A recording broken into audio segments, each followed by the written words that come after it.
first of all, can't resist.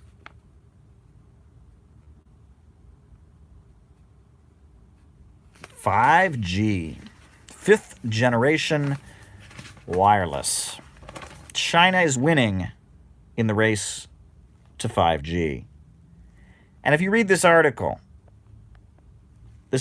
from the Wall Street Journal about China's efforts to get into 5G, it is so apparent that China's victories in terms of 5G are very, very linked to their socialism.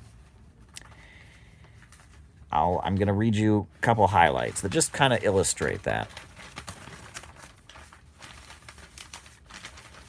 Right? China is speeding ahead, just like they are with artificial intelligence, just like they are with high-speed railway, just like they are with so many fields: supercomputers, telecommunications, the biggest cell phone telecommunications manufacturer in the world.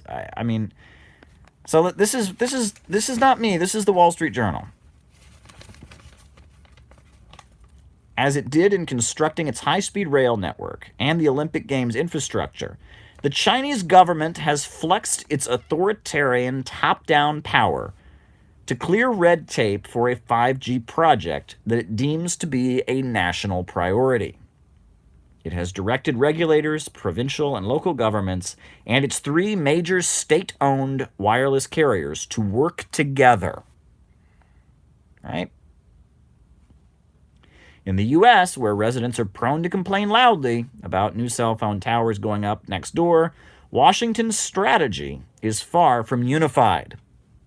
Right? There are 3 major wireless companies in China, but the state is forcing them and the government to team up to bring China into the lead as they race ahead on 5G, right? The state is controlling the means of production, the means of communication in this case, and forcing them to work together, and so the public can get the best result.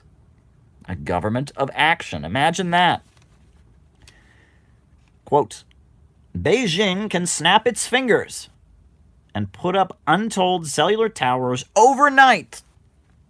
But in the long run, I have more faith in the U.S. system," says FCC Commissioner Brendan Carr. There you go.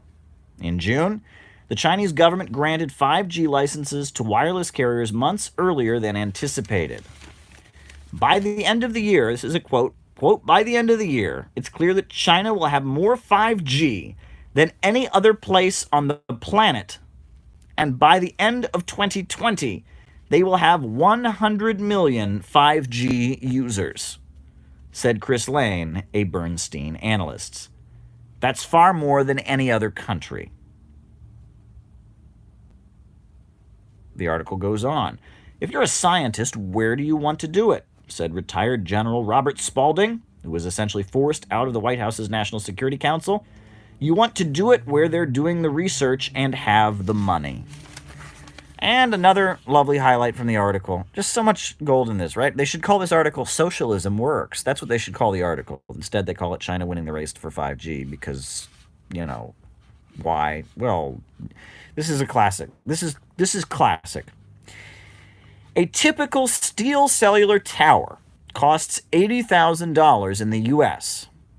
because China's telecom regulator mandates that its 3 carriers share the same tower. It's common to see 3 sets of antennas stacked on top of each other. They also cut equipment and energy costs by sharing power converters, the fiber optic cables that provide connectivity, and other equipment on or around the tower." Yes, in capitalism, you have a bunch of different corporations competing with each other. They all have different cell towers. They all use different resources to build those cell towers. Even when they do share cell towers, which apparently they occasionally do, they're using different power generators, power converters. But socialism, the government, simply steps in and forces 3 state-controlled corporations that operate according to what the party says, tells them what to do. And it's because of socialism and central planning that China is speeding ahead when it comes to 5G Wi-Fi. 5th-generation wireless, not Wi-Fi. I mean, it's just a fact. I mean, I'm reading to you from the Wall Street Journal that with socialist central planning, China is making itself a 5G leader. It's going to be the top 5G because of socialism. You read the article, they're practically begging the U.S. government to get more involved in the 5G efforts, which I'm sure that all of the Wi-Fi or wireless carriers in the U.S. would love to have more government involvement. But China's speeding ahead because state central planning is enabling them to effectively expand their 5G network. There you go. Just like China makes the majority of the world's steel, just like China at this point has the fastest trains in the world, just like China is doing great things when it comes to issues like what do you call it? Issues like artificial intelligence, made in China 2025, facial recognition software. China is having all these breakthroughs. 800 million people lifted out of poverty because they don't deal with the irrationality of capitalism.